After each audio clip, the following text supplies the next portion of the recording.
Bismillahirrahmanirrahim. Saya hamba Allah dari Indramayu izin bertanya. Begini Bu ya, saya pernah mendengar dari medsos bahwa belajar dengan Sayyid atau Habib yang bodoh lebih bagus daripada belajar kepada 7 atau 70 orang alim yang bukan Sayyid.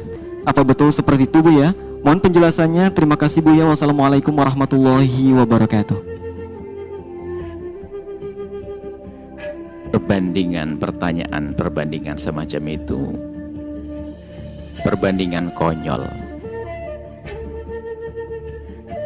Jadi aneh, bukan pembandingannya semacam itu.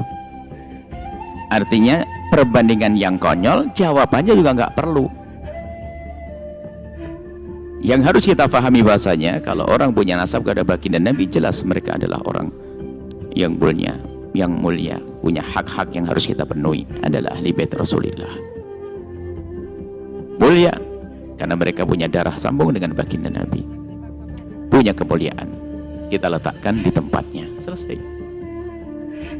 Kemudian orang alim yang mengamalkan ilmunya, orang alim yang benar adalah mulia karena ilmunya sambung dengan Nabi, kita letakkan di tempat, bukan dibandingin. Ini fitnah kalau bandingkan begini ini.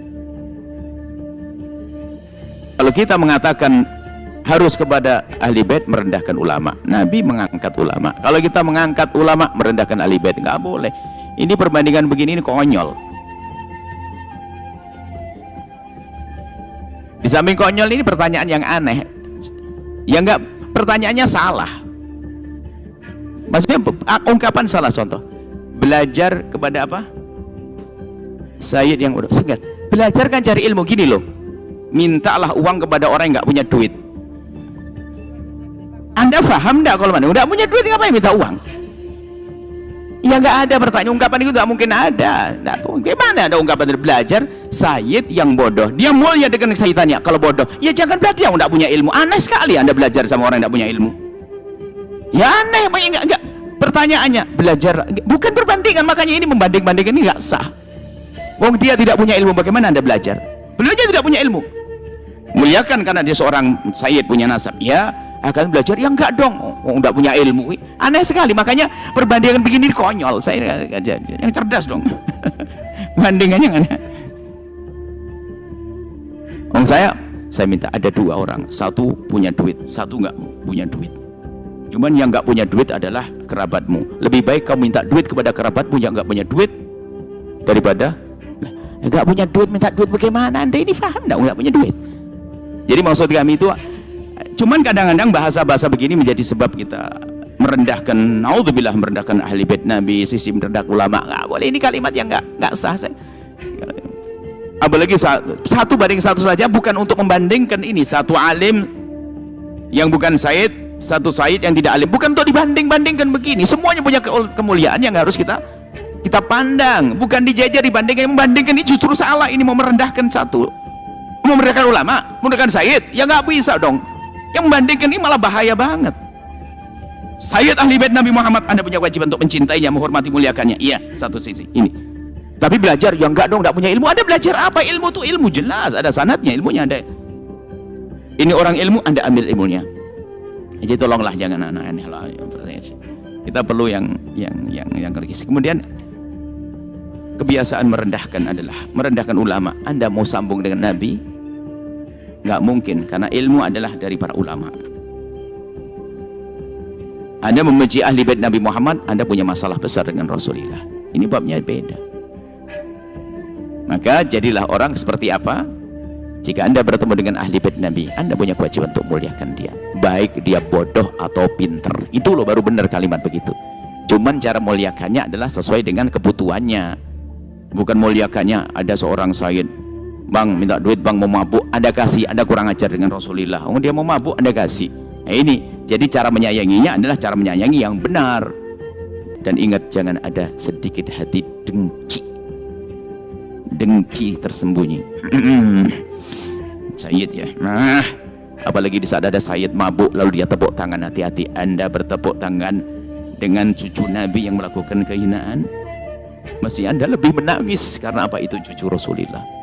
Hati-hati, jangan ada dengki. Dengan ulama hati-hati, jangan sampai tidak menghargai ulama, karena mereka adalah warasatul anbiya. Ya, seperti itu. Jadi dengan ulama, belajar dengan ulama, belajar dengan orang yang berilmu dong, yang jelas ilmunya dong, sanad ilmunya harus ada, ilmunya jelas. Belajar itu harus ada, belajar kok kepada orang yang tidak berilmu ya nggak mungkin dong. Nah, seperti itu. Jadi bukan untuk dibanding-bandingkan, hati-hati ya, jangan ada benci kepada ahli bait Rasulullah.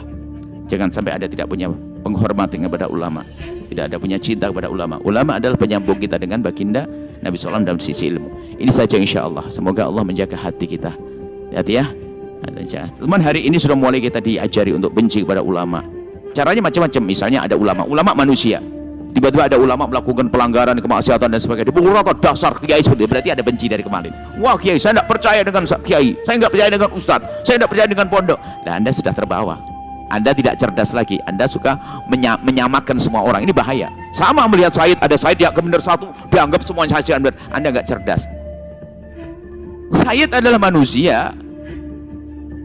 Ada yang baik, ada yang tidak baik. Yang tidak baik harus kita perlakukan tetap kesayidannya,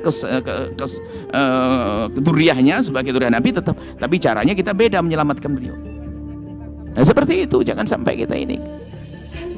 Pokoknya jangan hawa nafsu deh, membenci ulama sekarang dengan dengki pada ulama, menjinda saya dan sebagainya. Hati-hati, kita punya hitungan. Allah Maha tahu di hati kita, hei hamba Allah. Cuman sekarang ada upaya-upaya kebencian. Ada mungkin pondok melakukan satu kesalahan. Mungkin ada ustadz yang berkhianat dan sebagainya.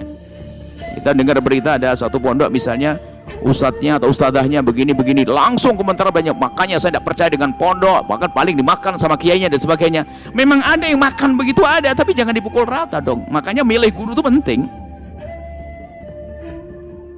Kita gampang menyamakan, gara-gara Said yang nggak benar dipukul rata semuanya Said. Anda punya dengki dong kepada duriah Nabi, hati-hati. Mesti Anda nangis dong. Anda duriah Nabi melakukan kesalahan pelanggaran, nangis. Kemudian Anda berusaha untuk menyelamatkan beliau, begitu.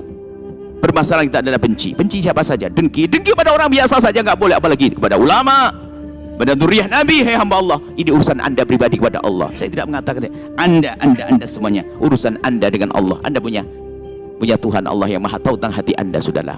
Kalau saya pura-pura cinta tapi saya membenci, saya pura-pura cinta ulama saya dengki, Allah tahu kok. Saya pura-pura cinta ahli bait tapi mendengki, benci. Pura alasannya saya ingin selamatkan dia, wah saya ingin nolong dia dan sebagainya, tapi sebenarnya saya menjerumuskan. Allah Maha tahu loh ya.